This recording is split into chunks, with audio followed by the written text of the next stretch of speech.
வாழ்க வளமுடன். ஸ்ரீ ஞானவாசல் நேயர்கள் அனைவருக்கும் ஸ்ரீனிவாசனின் அன்பு வணக்கங்கள். பிரம்ம முகூர்த்த வேளையில் எழுந்திருக்க முடியவில்லையா? அதற்கு இதுதான் காரணம்.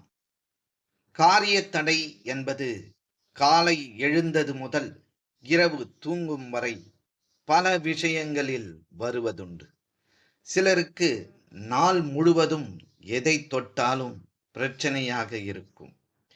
இன்று விழித்த முகமே சரியில்லை, இன்றைய நேரமே சரியில்லை என பலரும் புலம்புவதை கேட்டிருக்கின்றோம்.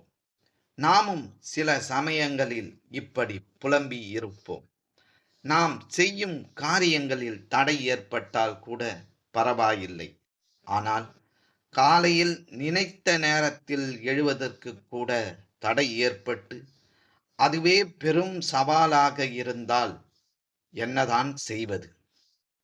காலை பொழுது என்பது அனைவருக்கும் மிக முக்கியமானதாகும். காலையில் கண் விழித்ததும் நம்முடைய மனநிலை எப்படி உள்ளதோ, நாம் செய்யும் காரியம் என்னவாக உள்ளதோ அதை பொறுத்தே அன்றைய நாள் முழுவதும் அமையும். காலை பொழுதை இறை வழிபாட்டுடன், இறை அருளுடன் துவங்க வேண்டும். பிரம்ம முகூர்த்த நேரத்தில் எழுந்தால் நல்லது நடக்கிறதா என பார்க்கலாம் என நம்பிக்கையுடன் முயற்சி செய்தாலும் பிரம்ம முகூர்த்த நேரத்தில் எழுவது அனைவருக்கும் சாத்தியப்படுவது கிடையாது. பிரம்ம முகூர்த்த நேரம் தினமும் காலை 3:30 மணி முதல் 5:30 மணி வரையிலான நேரத்தில் பிரம்ம முகூர்த்த நேரம் என்கின்றோம். இந்த நேரத்தில் தினமும் எழுந்து குளித்துவிட்டு பெண்கள் வீட்டு வாசலில் கோலமிட்டு வீட்டின் பூஜை அறையில் விளக்கேற்றி வழிபட்டால் வீட்டில் எப்போதும் லட்சுமி கடாட்சம் நிறைந்திருக்கும். பிரம்ம முகூர்த்த வேளையில் வீட்டில் விளக்கேற்றி வழிபட்டாலும் மந்திர ஜபம், தியானம் என எதை செய்தாலும் அது 2 மடங்கு அதிக பலனை தரும். இந்த 2 மணி நேரமும் சுபமான நேரம் என்பதால் இந்த நேரத்தில் எந்த நல்ல காரியம் செய்வதற்கும் திதி, நட்சத்திரம் என எதுவும் பார்க்க வேண்டியது கிடையாது. இந்த சமயத்தில் வீட்டில் விளக்கேற்றி வழிபடுவதால் சகலவிதமான சௌக்கியங்களும் ஏற்படும். வீட்டின் நிலையே சுபிட்சமாக மாறிவிடும் என்பது அனைவரும் அறிந்ததே. பிரம்ம முகூர்த்த வழிபாடு இது போன்ற நன்மைகளை பெறுவதற்காக நாமும் பிரம்ம முகூர்த்த வேளையில் எழுந்து குளித்து விட்டு விளக்கேற்றி வழிபட வேண்டும் என அனைவரும் நினைப்பது உண்டு. ஆனால் அனைவராலும் இந்த சமயத்தில் கண்விழிக்க முடிவது கிடையாது. சிலர் சாதாரணமாகவே இரவில் எந்த நேரத்தில் படுத்தாலும் காலை 4 மணிக்கு விழிப்பு வந்துவிடும். ஆனால் இன்னும் சிலரோ இரவு எவ்வளவு சீக்கிரம் தூங்கினாலும் காலையில் எழுந்திருக்க முடியாது. பிரம்ம முகூர்த்த வேளையில் எழுந்து விளக்கேற்ற வேண்டும் என சிலர் இரவு முடிவு செய்து அலாரமும் வைத்துவிட்டு படுப்பார்கள். ஆனால் காலையில் அலாரம் அடித்த பிறகும் அதை அணைத்துவிட்டு சிறிது நேரம் படுக்கலாம் என நினைத்து அப்படியே கண் அயர்ந்து தூங்கி விடுவார்கள். இப்படி பிரம்ம முகூர்த்த வேளையில் எழுந்திருக்க வேண்டும் என பல முயற்சிகள் செய்தாலும் எழுந்திருக்க முடியாமல் போகிறது என்றால் அதற்கு பித்ருக்களின் தோஷமும் பித்ருக்களின் சாபமும் உள்ளது என்று அர்த்தம்.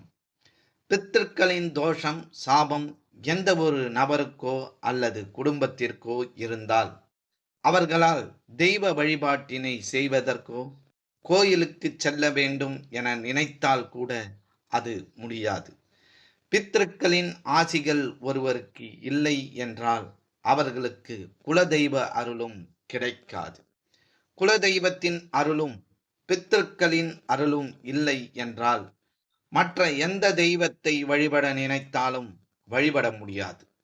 அப்படியே ஒருவேளை வழிபட்டாலும் நீங்கள் செய்யும் வழிபாடு, பூஜைகள் ஆகியவற்றிற்கு எந்தவித பலனும் கிடைக்காது. பித்ருதோஷம், பித்ரு சாபம் ஆகியவற்றால் பாதிக்கப்பட்டு பிரம்ம முகூர்த்த நேரத்தில் வீட்டில் விளக்கேற்றி வழிபட முடியாமல் தவிப்பவர்கள் ஏதாவது தெய்வத்தின் மந்திரத்தை, அது இஷ்ட தெய்வத்திற்குரிய மந்திரமாக இருந்தாலும் சரி, அல்லது உங்களுக்கு தெரிந்த ஏதாவது ஒரு மந்திரமாக இருந்தாலும் சரி, அந்த மந்திரத்தை தொடர்ந்து வாய்விட்டு சொல்லிக் கொண்டே இருங்கள். இதற்கு பல தடைகள், சோதனைகள் வரலாம். இருந்தாலும் விடாப்பிடியாக சொல்லிக்கொண்டே இருங்கள். இந்த மந்திர ஜபமானது நேர்மறை அதிர்வலைகளாக மாறி உங்களுக்கும் உங்களது குடும்பத்திற்கும் இருக்கும் பித்ரு சாபத்தையும் தோஷத்தையும் கொஞ்சம் கொஞ்சமாக குறைக்கும். எந்த ஒரு தீமைகளும் உங்களை நெருங்காமல் காக்கும். தொடர்ந்து இந்த மந்திரங்களை சொல்லிக்கொண்டே இருந்தால் அதன் அதிர்வலைகள் உங்களுக்குள் நிறைந்திருக்கும். இவைகள் தானாக உங்களை பிரம்ம முகூர்த்த வேளையில் கண்விழிக்க வைத்துவிடும். ஆரம்பத்தில் பிரம்ம முகூர்த்த வேளையில் எழுந்து கொஞ்சம் குளிப்பது கொஞ்சம் சிரமமாக தோன்றும். ஆனால் 4 நாட்கள் தொடர்ந்து வைராக்கியத்துடன் எழுந்து பழகிவிட்டால் அதுவே பழக்கமாக மாறிவிடும். பிரம்ம முகூர்த்த வேளையில் எழுந்து விளக்கேற்றி நீங்களும் அனைத்து விதமான பலன்களை பெற முடியும். மற்றும் ஒரு சிறப்பான பதிவில் நாம் அனைவரும் சந்திக்கும் வரை உங்களிடம் இருந்து விடைபெற்றுக் கொள்வது ஸ்ரீ ஞானவாசல் ஸ்ரீனிவாசன். நன்றி, வணக்கம்.